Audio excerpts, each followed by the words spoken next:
இயேசு கிறிஸ்துவை நேசிக்கும் ஒவ்வொரு மனுஷனும் பாவத்துக்கு மரிப்பது என்றால் என்ன? கர்த்தருடைய பந்தியில் இன்னும் பங்கு பெற வேண்டுமா? ஆவிக்குரிய வரங்களை தேவன் யாருக்கு பகிர்ந்து கொடுக்கிறார்? இந்த நவீன காலத்திலும் தீர்க்கதரிசன ஆவி முக்கியமா என்பதற்கெல்லாம் விடை காண எங்களோடு கூட 28 மூல உபதேசங்கள் நிகழ்ச்சியில் பங்கு பெறுங்கள். கர்த்தர் உங்களை ஆசீர்வதிப்பாராக. ஆமென்.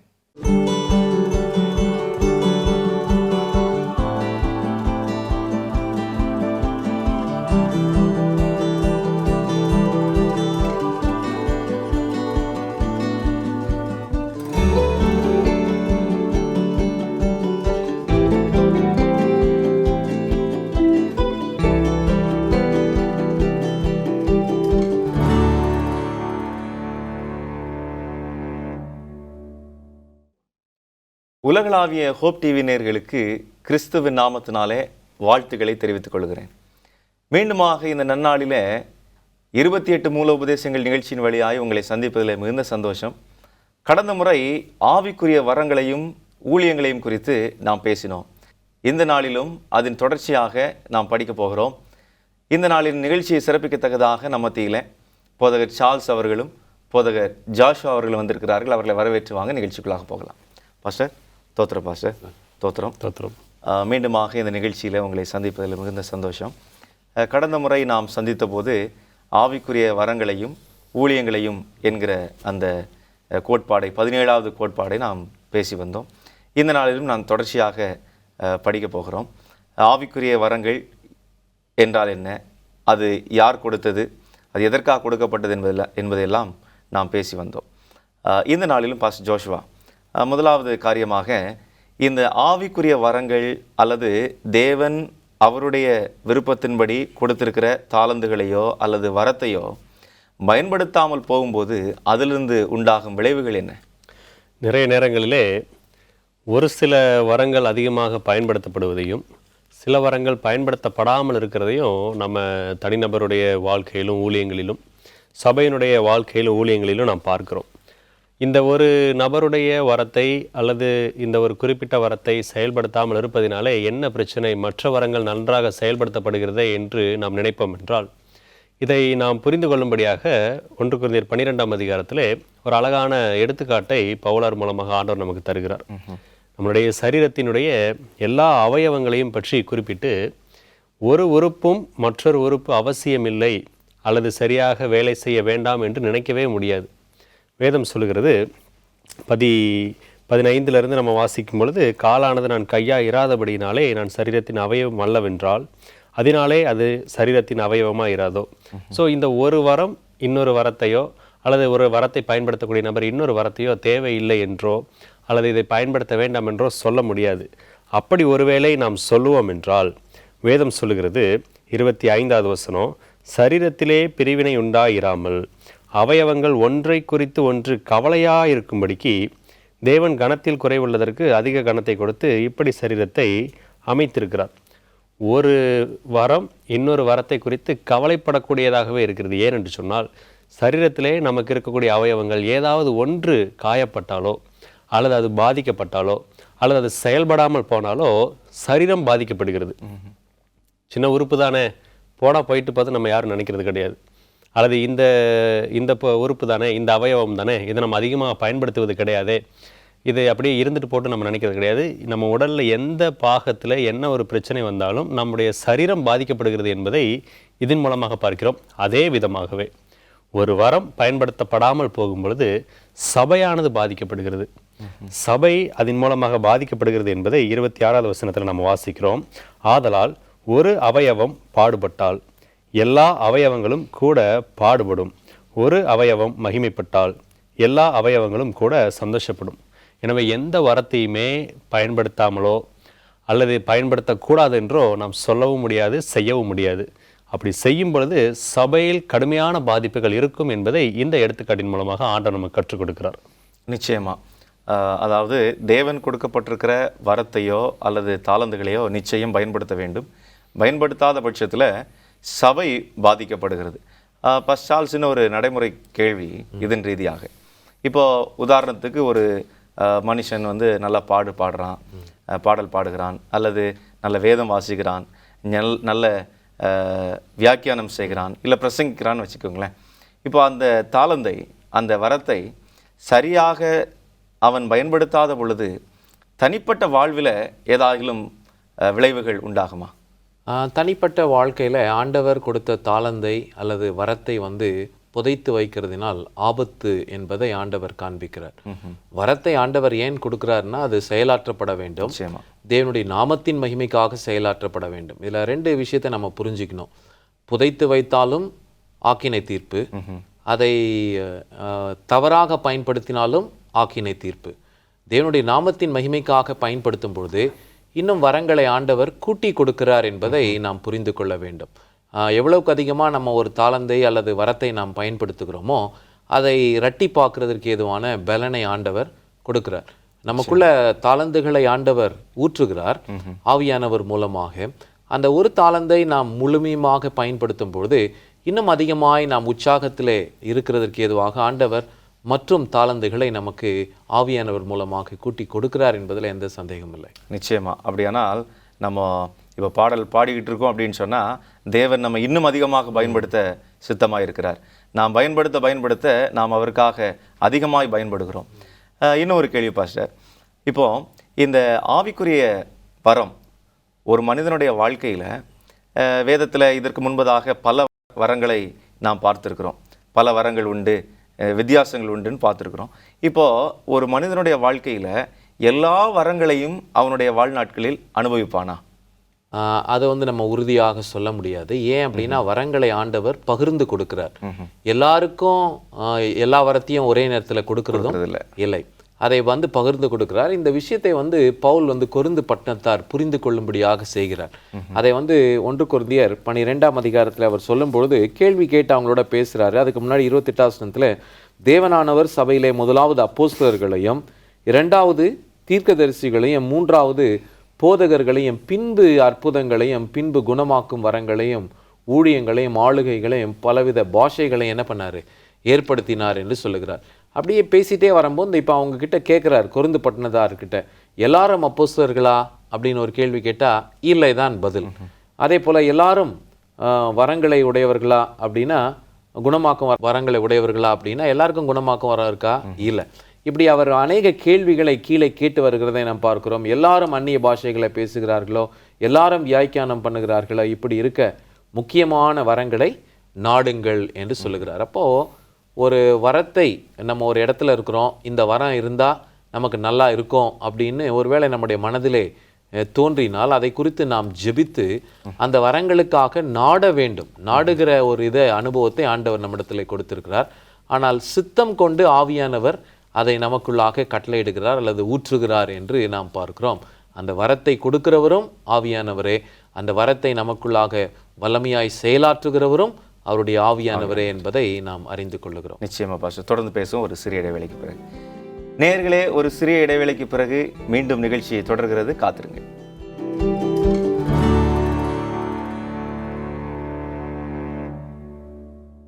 இடைவேளைக்கு பிறகு மீண்டும் நிகழ்ச்சி தொடர்கிறது. வாங்க நிகழ்ச்சிக்குள்ளாக போகலாம். பாஸ்டர் சார்ல்ஸ், ஆவிக்குரிய வரங்களை நாம் வாஞ்சிக்க வேண்டும், அதில் அதற்காக நமக்கு தேவைப்படும் போது நம்ம ஜெபிக்கணும், நாட வேண்டும் அப்படின்ற ஒரு கருத்தை இடைவேளைக்கு முன்பதாக பதிவு செஞ்சுங்க. இப்போ உதாரணத்துக்கு ஒரு மனுஷன் இன்னொரு மனுஷனுடைய பாடலை பார்க்கிறான், பிரசங்கத்தை பார்க்கிறான், இல்லை அவன் செய்கிற சில ஆவிக்குரிய வரங்களை பார்த்து நானும் அப்படி செய்யணும்னு சொல்லி விருப்பப்பட்டு ஜெபிக்கிறான்னு வச்சுக்கோங்களேன். அப்படி ஜெபிக்கும் போது அவனுக்கு அந்த வரம் கொடுக்கப்படாவிட்டால் அவன் என்ன செய்ய வேண்டும், எப்படி புரிந்து கொள்வது? அதை குறித்து அவன் சோர்ந்து போகக்கூடாது. ஏன் அப்படின்னா, திட்டமாக ஆண்டவர் சொல்லுகிறார், ஆவியானவர் அவருடைய சித்தத்தின்படியே பகிர்ந்து கொடுக்கிறார் என்று சொல்லுகிறார். ஒருவேளை நம்ம ஆசைப்படலாம் இந்த மாதிரி வரங்கள். இன்னைக்கு நிறைய பாஸ்டர்ஸ் பார்த்தீங்கன்னா, ஒரு சில போதகர் பிசாசுகளை விரட்டுகிறதை பார்த்து எனக்கும் இப்படிப்பட்ட ஒரு வரம் இருந்தால் நல்லா இருக்கும் அப்படின்னு சொல்லி ஆசைப்படலாம், ஜெபித்து நாடலாம். கர்த்தருக்கு சித்தமானால் அந்த வரத்தை ஆண்டவர் கொடுப்பார். அப்படி இல்லை என்றாலும் அதை குறித்து நாம் கவலைப்படாமல் நமக்கு என்ன வரம் கொடுக்கப்பட்டிருக்கிறதோ அதை குறித்து செயலாற்ற வேண்டும். ஆனால் இந்த நாடுங்கள் என்கின்ற வார்த்தையை கொஞ்சம் நம்ம கவனமாக வியாக்கியானம் செய்யணும். நாடுங்கள் என்று சொல்லும் பொழுது ஆவலாக எதிர்பார்த்து ஜெபித்து காத்திருந்து பெற்றுக்கொள்ளுகிற அனுபவம். இந்த அப்போஸ்தலர் 8ஆம் அதிகாரத்தில் சீமோன் போய் பணத்தை கொடுத்து விலை கொடுத்து எனக்கு இந்த ஆவிக்குரிய வரத்தை தாங்க, நானும் யார் மேலெல்லாம் கை வைக்கிறேனோ ஆவியானவர் அவங்க மேலே ஊற்றப்படணும்னு அந்த மாதிரி தவறான ஒரு நோக்கத்தோடு பணத்தை கொண்டு சம்பாதித்து அல்லது தவறான தீய நோக்கத்திற்கு வரங்களை பயன்படுத்துகிறதற்காகவோ நாடக்கூடாது. அப்படிப்பட்டவர்களுக்கு இதில் பங்கு இல்லை என்பதையும் நாம் உணர வேண்டும். நிச்சயமா. அதாவது ஒரு மனிதனுடைய வாழ்வில் அந்த வரம் தேவ சித்தத்தின்படி அவசியம் என்று தேவன் விரும்பினால் நிச்சயமாக கொடுப்பார். அப்படி இல்லாமல் சுயமேன்மைக்காக, பெருமைக்காக, புகழுக்காக, நான் பெரிய ஆள் ஆகணும் அப்படின்றதுக்காக அப்படி அந்த நோக்கத்தோடு கேட்கும்போது நிச்சயமாக அதை தேவன் அருள்வதில்லை. அதை நாம் புரிந்து கொள்ள வேண்டும். ஃபர்ஸ்ட் ஜாஷ்வா, இப்போ ஆவிக்குரிய வரங்களுக்கும் ஆவிக்குரிய ஆவியின் கனிகளுக்கும் உள்ள வித்தியாசம் என்ன?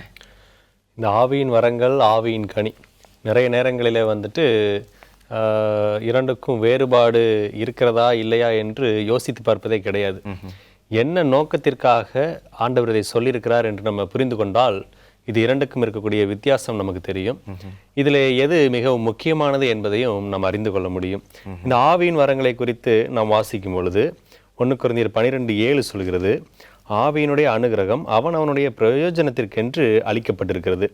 அதே போல எபேசியர் 4ஆம் அதிகாரத்தில் நம்ம வாசிக்கும் பொழுது, பரிசுத்தவான்கள் சீர்பொருந்தும் பொருட்டும் சுவிசேஷ ஊழியத்தின் வேலைக்காகவும் கிறிஸ்துவின் சரீரமாகிய சபையானது பக்தி விருத்தி அடைவதற்காகவும். அப்போ இந்த நோக்கங்களுக்காக ஆவியின் வரங்கள் கொடுக்கப்பட்டிருக்கிறது. ஆண்டவர் எதை செய்தாலும் ஒரு நோக்கத்திற்காக கொடுத்திருந்தால் அது நிறைவேறும் பொழுது அதனுடைய வேலை முடிவடைகிறது என்பதை நம்ம பார்க்கிறோம். ஆனால் ஆவியின் கனியை பொறுத்த மாத்திரத்திலே அதனுடைய நோக்கம் நிறைவேறி இது இதோடு முடிந்துவிடும் என்று நாம் எண்ணவே முடியாது. நிறைய நேரத்தில் ஆவியின் வரங்களே இப்பொழுது தேவையில்லை என்று சொல்லக்கூடியவங்க இருக்கிறாங்க. ஆனால் இன்னும் சபையானது ஆண்டவருடைய வருகைக்கு தக்கதான பூரண வளர்ச்சி அடையாமல் இருக்கிறதுனால ஆவியின் வரங்களுடைய அவசியம் இப்பொழுது இருக்கிறது. ஆனால் ஆவியின் கனியை குறித்து அதே புஸ்தகத்தில் 1 கொரிந்தியர் 12ஆம் அதிகாரத்தில் நம்ம வாசிக்கும் பொழுது 31வது வசனம் சொல்கிறது, இந்த ஆவியின் வரங்கள் எல்லாவற்றையும் பேசிட்டு அவர் சொல்றாரு, இப்படி இருக்க முக்கியமான வரங்களை நாடுங்கள், இன்னும் அதிக மேன்மையான வழியையும் உங்களுக்கு காண்பிக்கிறேன்.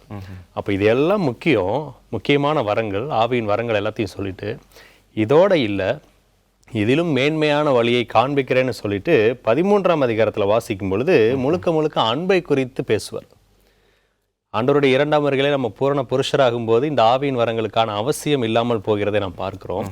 தொடர்ந்து நாம் வாசிக்கும் பொழுது இந்த 1 கொரிந்தியர் 13ஆம் அதிகாரத்தினுடைய கடைசி வசனம் சொல்கிறது, இப்பொழுது விசுவாசம், நம்பிக்கை, அன்பு இம்மூன்றும் நிலைத்திருக்கிறது, இவைகளில் அன்பே பெரியது. ஆவியின் கனியை குறித்து பார்க்கும் பொழுது ஆவியின் கனி என்றென்றைக்கும் இருக்கும், இட்டர்னிட்டி என்று சொல்லுவோம், நித்தியமானது என்று சொல்லுவோம். ஆவியின் வரங்கள் அதனுடைய நோக்கம் நிறைவேறும் வரையில் இருக்கும். ஆனால் அன்பு ஒருபோதும் ஒளிந்து போகாது. தேவன் அன்பாகவே இருக்கிறார். தேவன் எப்படி நித்தியமானவரோ ஆவியின் கனியும் அதே போல நித்தியமானது என்பதை நாம் பார்க்கிறோம். இது இரண்டுக்கும் உள்ள வித்தியாசம். இது ஒரு நோக்கத்திற்காக தற்காலிகமாக இருக்கிறதையும் அன்பு நித்தியமாக இருக்கிறதை நம்ம பார்க்கிறோம். 3 காரியங்கள் முக்கியமானதாக சொல்லப்படுகிறது, விசுவாசம், நம்பிக்கை, அன்பு. இம்மூன்றிலும் அன்பு மிக பெரியதாக இருக்கிறதை நாம் பார்க்கிறோம். நிச்சயமா. அதாவது இந்த ஆவியின் வரங்கள் என்பது தேவன் அருளுகிற ஈவு, அந்த ஈவிலிருந்து உருவாகிற கனிகள் தான் இந்த ஆவியின் கனிகள் என்று சொல்கிறோம். அதையும் தேவன் தான் நமக்குள்ளாக கிரியை செய்கிறார். ஃபர்ஸ்ட் சார்ல்ஸ், இப்போ இந்த போதகர் சொன்னது போல விசுவாசம், நம்பிக்கை, அன்பு இவைகளில் பிரதான எது அப்படின்னா அன்பு தான். இப்போ அப்படிப்பட்ட ஒரு பிரதானமான அன்பின் சாராம்சம் என்னென்ன? இதை அன்பை வரம் என்று பவுல் சொல்லவில்லை. ஏன் அப்படின்னா நீங்கள் அந்த 12ஆம் அதிகாரத்தினுடைய கடைசி வசனத்தை வாசிங்கன்னா, இப்படி இருக்க முக்கியமான வரங்களை நாடுங்கள், இன்னும் அதிக மேன்மையான வழியை உங்களுக்கு காண்பிக்கிறேன் என்று சொல்றார். அப்போ தேவன்கிட்ட எந்த ஒரு மனிதன் வந்தாலும் ஆண்டவர் காண்பிக்கிற வழி ஒன்று தான். அந்த வழி இயேசு கிறிஸ்து. அவரை பார்க்கிற எந்த மனுஷனும் தேவனுடைய அன்பை அவரிலிருந்து என்ன பண்றான், கற்றுக்கொள்ளுகிறான் என்று பார்க்கிறோம். அதே நேரத்தில் ரோமர் 5:5 வாசிக்கும் பொழுது நம் ஆவியானவர் மூலமாய் வரங்கள் மாத்திரம் நம்மில் ஊற்றப்படுகிறதில்லை, தேவ அன்பும் நம்முடைய இருதயத்தில் என்ன பண்ணப்படுகிறது, ஊற்றப்படுகிறது. அப்போ அன்பு என்பது ஏதோ நாம் கற்றுக்கொள்ளுகிறதோ அல்லது நம்ம படிக்கிறதுனால நம்முடைய அறிவினாலோ ஞானத்தினாலோ பிறக்கிற ஒன்று கிடையாது. அது ஆவியானவர் மூலமாக நம்முடைய இருதயத்தில் ஊற்றப்படுகிற ஒரு ஸ்பெஷல் கிஃப்ட், ஈவு என்று பார்க்கிறோம். அந்த வழியிலே ஆண்டவர் நம்மை நடத்துகிறார். இப்போ ஏற்கனவே பாஸ்டர் சொன்னது போல எவைகள் ஒளிந்து போகும், எவைகள் ஓய்ந்து போகும் என்று அவர் ரொம்ப அழகாக விளக்கம் கொடுத்தார். ஆனால் இந்த 1 கொரிந்தியர் 13ஆம் அதிகாரம் 13வது வசனத்தை வாசிக்கும் போது, இப்பொழுது விசுவாசம், நம்பிக்கை, அன்பு இம்மூன்று நிலைத்திருக்கிறது, இவைகளில் அன்பே பெரியது என்று சொல்லுகிறார். ஏன் அன்பு பெரியது அப்படின்னா, நம்ம யுகங்களெங்கிலும் பரலோகத்திற்கு போகும்பொழுதும் ஆண்டவர் படைத்திருக்கும் மற்ற லோகத்தினவர்களோடு நாம் போய் பழகும் பொழுதெல்லாம் அன்பு என்கின்ற இந்த ஒரே மேன்மையான வழியை தான் நாம் நித்திய காலமாய் வெளிப்படுத்தி என்ன பண்ண போகிறோம், வாழப்போகிறோம். அன்பிலே தீமை இல்லை என்று பார்க்கிறோம், பொறாமை இல்லை, எரிச்சல் இல்லை, கோபம் இல்லை, எந்த ஒரு கசப்பான அனுபவமும் அன்பில் இல்லை என்பதை நாம் புரிந்து கொள்ளுகிறோம். அன்பில் நிலைத்திருக்கிறவன் அவன் பாவத்திற்கு அடிமை ஆக மாட்டான் என்பதையும் மிக அழகாக இந்த ஒரு வேத பகுதியில் நமக்கு ஆண்டவர் காண்பிக்கிறார். அதனால் இந்த வரத்தின் மேன்மையை ஆண்டவர் வரங்களின் மூலமாய் ஆவியானவரை கொண்டு கொடுக்கிறது போல அன்பையும் ஊற்றுகிறார். அதை நம்ம வாசிக்கலாமே. ரோமர் 5:5 நாம் வாசிக்கும் பொழுது அதில் ரொம்ப அழகாக அந்த வாக்கியத்தில் சொல்வார், இந்த நம்பிக்கை எங்களை வெட்கப்படுத்தாது என்றும் சொல்வார். அது ஒரு நம்பிக்கை. அந்த நம்பிக்கை என்ன, இங்கே பாருங்க, மேலும் நமக்கு அருளப்பட்ட பரிசுத்த ஆவியினாலே தேவ அன்பு நம்முடைய இருதயங்களில் ஊற்றப்பட்டிருக்கிறபடினால் அந்த நம்பிக்கை நம்மை வெட்கப்படுத்தாது. அப்போ வரங்களை மாத்திரம் நமக்குள்ள ஆண்டவர் கட்டளையிடாமல் ஆவியானவர் மூலமாய் அன்பையும் ஊற்றுகிறார். சாதாரண அன்பு அல்ல, தெய்வீக அன்பு நம்முடைய இருதயத்திலே ஊற்றப்படுகிறது. கிறிஸ்துவை போல் நாம் மாறுகிறோம். நிச்சயமாக, அதாவது மெய்யான அன்பில் பாவம் இருப்பதில்லை. நிச்சயமா நல்ல ஒரு கருத்து பாச. தொடர்ந்து பேச ஒரு சிறிய இடைவேளைக்கு பிறகு நேயர்களே, ஒரு சிறிய இடைவேளைக்கு பிறகு மீண்டும் நிகழ்ச்சி தொடரும், காத்திருங்க.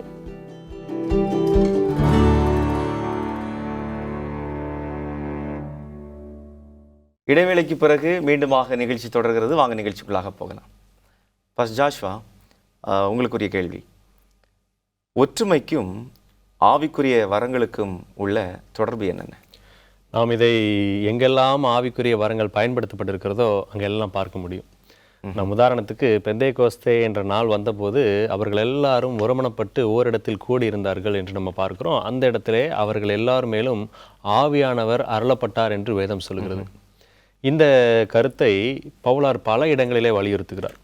நம்ம ரோமர் 12ஆம் அதிகாரத்தில் ஆவியின் வரங்களை குறித்து படிக்கும் பொழுதும் சரி, 1 கொரிந்தியர் 12ஆம் அதிகாரத்திலே ஆவியின் வரங்களை குறித்து படிக்கும் போதும் சரி, எபேசியர் 4ஆம் அதிகாரத்திலே வாசிக்கும் பொழுதும் பவுலார் எல்லா இடங்களிலும் ஒருமைப்பாடு, ஒற்றுமை, தேவனுடைய நாமம் மகிமைக்கென்று செயல்படுதல் என்கிற வார்த்தைகளை அவர் பயன்படுத்தியிருக்கிறார். உதாரணமாக ரோமர் 11ஆம் அதிகாரத்தில் வாசிக்கும் பொழுது 36 இவ்விதமாக சொல்கிறது, சகலமும் அவராலும் அவர் மூலமாயும் அவருக்காகவும் இருக்கிறது, அவருக்கே என்றென்றைக்கும் மகிமை உண்டாவதாக. இதை வாசிக்கும் பொழுது ஆவியின் வரங்கள் தேவனால் கொடுக்கப்பட்டிருக்கிறது. ஆவியின் வரங்களை அவருடைய மகிமைக்காக பயன்படுத்த வேண்டும்.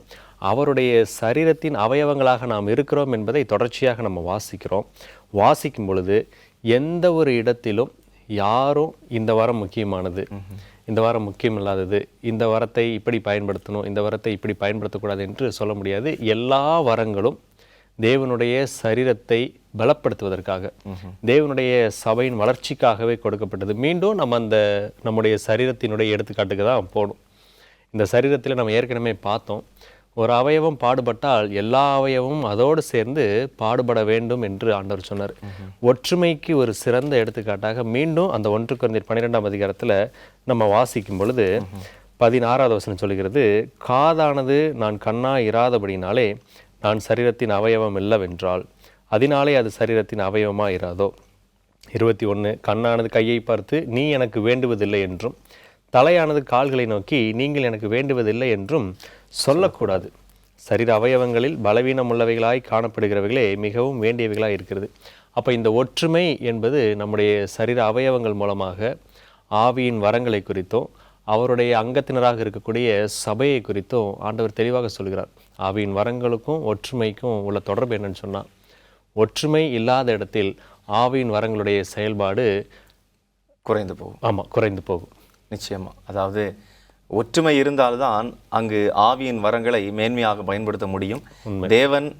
தேவனுடைய ஆவியின் வல்லமை அங்கே ஊற்றுகிறார். நிச்சயமா பாஸ்டர் சார்ல்ஸ், இப்போ ஒருத்தருக்கு ஒரு தாளந்து இருக்குது அல்லது ஒரு முக்கியமான வரம் இருக்கிறது. அதை தவறாக பயன்படுத்தினால், இப்போ உதாரணமாக வந்து பாட்டு பாடுறோன்னு வைங்களேன், பாட்டு பாடுறோம், அது தேவனுடைய நாமத்தை மகிமைப்படுத்துவதற்காக அவர் கொடுத்திருக்கிறார். ஆனால் அதையே சினிமா ரீதியாக கண்டபடி நமக்கு விருப்பப்படி நம்ம பாடி மேன்மை அடைகிறோன்னு சொன்னால் அதில் உள்ள ஆபத்து என்ன? ரெண்டு விஷயத்தில் மனிதர்கள் இன்னைக்கு வந்து வரத்தை தவறாக பயன்படுத்துகிறாங்க. அதை நாம் கண்கூடாக பார்க்கிறோம். ஒன்று, சுய பெருமைக்காக அல்லது பர்சனல் ஃபேம், அவங்களுடைய பாப்புலாரிட்டியை கெயின் பண்ணுறதுக்காக வரத்தை பயன்படுத்துவார்கள் என்றால் அவர்களும் பெரிய ஆபத்தில் இருக்கிறார்கள். மத்திய 7 ஆண்டவர் சொல்லும்பொழுது உங்களை ஒரு காலமும் அறியேன் என்று அவர்களை விரட்டி விடுவார். அவங்க வந்து சொல்லலாம், ஒருவேளை நான் பிசாசு விரட்டினேன், தீர்க்க தரிசனம்லாம் உரைத்தேன், பெரிய பெரிய மீட்டிங்லாம் நான் நடத்தினேன், வல்லமையாக பிரசங்கம் பண்ணேன், எவ்வளோ தீர்க்க தரிசனம்லாம் உரைத்தேன். ஆண்டவர் சொல்வார், உன்னை ஒரு காலம் அறியேன். ஏன் அப்படின்னா அவன் அதை தேவனுடைய நாமத்தின் மகிமைக்காக செய்யவில்லை. ரெண்டாவது, பணம் சம்பாதிக்கிறதற்கு ஏதுவாக இந்த வரத்தை பயன்படுத்துகிறார்கள். அதுவும் பெரிய ஒரு ஆபத்திலே அவர்களை கொண்டு போய்விடும். இது ஒரு ஆதாய தொழிலுக்காக ஆண்டவர் இந்த வரத்தை கொடுக்கவில்லை. தேவனுடைய ராஜ்யம் விரிவாக வேண்டும். அவருடைய ராஜ்யம் இந்த பூமியிலே கட்டப்படுகிறதற்கு ஏதுவாகத்தான் இந்த வரங்களை ஆண்டவர் நமக்கு கொடுத்திருக்கிறார். அந்த கண்ணோட்டத்திலே யார் பயந்து கணக்கு ஒரு நாள் ஒப்புவிக்க வேண்டும் என்று சொல்லி பயத்தோடு செய்கிறார்களோ அவர்கள் மேன்மை அடைவார்கள். நம்ம வந்து ஒரு உமானத்தை படிச்சிருக்கோம் இல்லையா? ஒருவனுக்கு ஆண்டவர் 5 தாலந்துகளை கொடுத்தாரு, மற்றொருவனுக்கு இன்னும் 2 தாலந்து கொடுத்தாரு, ஒருவனுக்கு 1 தாலந்து. அவர்கள் முதல்ல கொடுத்த 2 பேர் இரட்டிப்பாக்கினார்கள். பிற்பாடு எஜமான் வந்தபோது இன்னும் இரட்டிப்பான தாலந்துகளை அவர்கள் பெற்றார்கள். இதுலேயே என்ன நம்ம கற்றுக்கொள்கிறோன்னா, யுகங்களெங்கிலும் இந்த ஆவிக்குரிய வரங்களிலும் தாலந்துகளிலும் நாம் என்னதான் ஆக போகிறோம்? வளர்ச்சி அடையத்தான் போகிறோம். ஏனென்றால் நம்மை கொஞ்சத்தில் உண்மையாக இருக்கிறவனை அநேகத்திற்கு அதிகாரி ஆக்குவேன் என்று சொல்லியிருக்கிறார். அப்போ அதிகாரி ஆகணும் அப்படின்னா நிறைய வரங்கள் இருந்தால்தான் அதிகாரி ஆக முடியும். அப்படிப்பட்ட மேன்மையை இம்மையிலும் மறுமையிலும் ஆண்டவர் கொடுக்கிறார் என்று பார்க்கிறோம். ஒரு எச்சரிப்பையும் பேதுரு கொடுக்கிறார். 1 பேதுரு 4ஆம் அதிகாரம் அது 7வது வாக்கியத்தில், எல்லாவற்றுக்கும் முடிவு சமீபமாயிற்று, ஆகையால் தெளிந்த புத்தி உள்ளவர்களாயிருந்து ஜெபம் பண்ணுவதற்கு ஜாக்கிரதையாயிருங்கள். ஏன் ஜெபம் பண்ணோன்னா, ஜெபம் பண்ணாதான் இந்த ஆவிக்குரிய வரங்களை இன்னும் வல்லமையாய் நாம் என்ன பண்ண முடியும்? செயலாற்ற முடியும். தெளிந்த புத்தி தேவை. நான் வரத்தை என்னுடைய மகிமைக்காக நான் பயன்படுத்துகிறேனா அல்லது தேவனுடைய மகிமைக்காக பயன்படுத்துகிறேனா என்கின்ற தெளிந்த புத்தியை ஜெபிக்கும் பொழுது ஆண்டவர் நமக்கு கொடுப்பார் என்பதை நாம் அறிகிறோம். நிச்சயமா. அதாவது அந்த தாளந்துகளை சரியாக பயன்படுத்தினால் ஆசீர்வாதம், ஆனால் தவறாக பயன்படுத்தும் போது அதனுடைய விளைவுகளை நிச்சயமாக அனுபவிக்க வேண்டும். பாஸ் ஜாஷ்வா, இப்போ ஒரு மனுஷனுக்கு ஒரு தாளந்தோ அல்லது ஒரு வரமோ இருக்குன்னு வைங்களேன், அவன் அவன் இருக்கிறதை அவன் உணர்கிறான். அவன் எனக்கு இந்த ஆசீர்வாதம் இருக்கிறது, எனக்கு இந்த வரம் இருக்கிறது, அல்லது எனக்கு இந்த தாளந்து இருக்கிறது என்பதை உணரும்போது அந்த மனிதன் புரிந்து கொள்ள வேண்டியது என்ன? முதலாவது பாஸ்டர் அவங்க சொன்ன மாதிரி அவன் தன்னை தாழ்த்த வேண்டும். நிச்சயம். இரண்டாவது, ஆண்டவர் இதை சபையின் வளர்ச்சிக்காக எனக்கு கொடுத்திருக்கிறார் என்பதை உணர்ந்து அந்த வரத்தின் மூலமாக ஒருவரை ஒருவர் எப்படி தாங்க வேண்டும் என்பதை யோசிக்க வேண்டும். என வேதம் சொல்கிறது, எபேசியர் 4ஆம் அதிகாரம் 2வது வசனம், மிகுந்த மனத்தாழ்மையும் சாந்தமும் நீடிய பொறுமையும் உடையவர்களாய் அன்பினால் ஒருவரை ஒருவர் தாங்கி சமாதானம் கட்டினால் ஆவியின் ஒருமையை காத்துக்கொள்வதற்கு ஜாக்கிரதையாயிருங்கள்.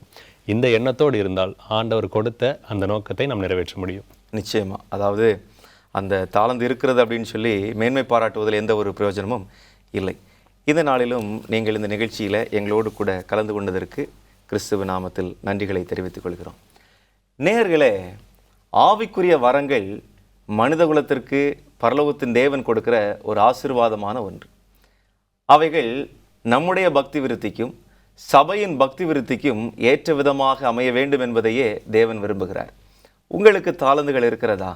உங்களுக்கு வரங்கள் இருக்கிறதா? நாம் எப்படி பயன்படுத்துகிறோம்? அதை உணர்ந்திருக்கிறோமா என்பதை சிந்தியுங்கள். நேர்மையாய் நடந்து கொள்ளுங்கள். இதே போல ஆழமான சத்தியங்களை அறிந்து கொள்ள தொடர்ந்து ஹோப் டிவியில் இணைந்திருங்கள். கர்த்தர் உங்களை ஆசீர்வதிப்பாராக. ஆமென்.